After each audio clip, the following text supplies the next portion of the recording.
Hi hello నమస్తే welcome back to my channel ఈ తరం కోడలు.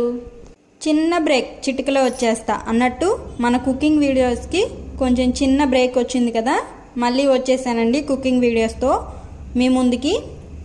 ఇంకా వీడియోలోకి వచ్చేస్తే ఈ వీడియోలో మనం సేమియాతో పాయసం ఎలా తయారు చేసుకోవాలో చూద్దాం. దానికోసం స్టవ్ ఆన్ చేసుకొని సేమియా పాయసం కోసం ఒక చిన్న గిన్నె పెట్టేసుకొని ఒక స్పూన్ వరకు నెయ్యి వేసుకొని ఆ తర్వాత సేమియా వేసుకొని లైట్గా ఫ్రై చేసుకుందాం. సేమియా తొందరగా మాడిపోతుంది, కలుపుతూ ఉండాలండి.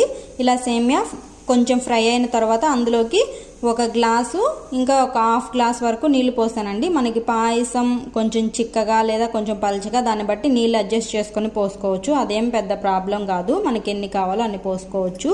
ఒక కప్పు సేమియా వేసాను కదా, ఒక గ్లాస్ మీద కొన్ని వాటర్ వేసాను. వాటర్ కొంచెం బాగా బాయిల్ అయ్యి సేమియా ఉడికేటప్పుడు కొంచెం పాలు వేసుకున్నాను. ఇలా సేమియా బాగా ఉడకనిచ్చుకుందాం. పాలతో కలిపి ఉడికిన తర్వాత దీంట్లోకి మనం నెక్స్ట్ బెల్లం వేసుకుందాం. ఒక కప్పు సేమియాకి మనం స్వీట్ తినేదాన్ని బట్టి ఒక కప్పు వరకు తురిమిన బెల్లం వేసుకోవచ్చు, లేదా కొంచెం తగ్గించి వేసుకోవచ్చు. పాలు కూడా స్వీట్గా ఉంటాయి కాబట్టి మనం స్వీట్ తినేదాన్ని బట్టి ఒక కప్పు కన్నా కొంచెం తక్కువ కూడా వేసుకోవచ్చు. బెల్లం నేను కరిగించి ఆ తర్వాత వడకట్టుకొని వేసుకుంటున్నానండి. అందులో మనకి మట్టి ఏమీ రాకుండా ఉండడానికి, మట్టి గడ్డ అలా వస్తుంది కదా బెల్లంలోకి, అది రాకుండా ఉండడానికి. ఆ తర్వాత ఎండు కొబ్బరి యాలకులు దంచుకొని వేసుకున్నాను. అంతే అండి.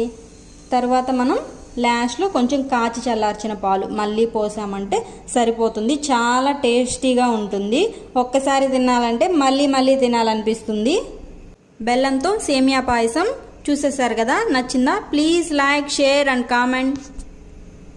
అలాగే ఇలాంటి మరిన్ని ఇంట్రెస్టింగ్ వీడియోల కోసం ఏం చేయాలి, మన ఛానల్ని సబ్స్క్రైబ్ చేసుకోండి. అలాగే లైక్ చేయండి. లైక్ చేస్తే ఎక్కువ మందికి రీచ్ అవుతుంది.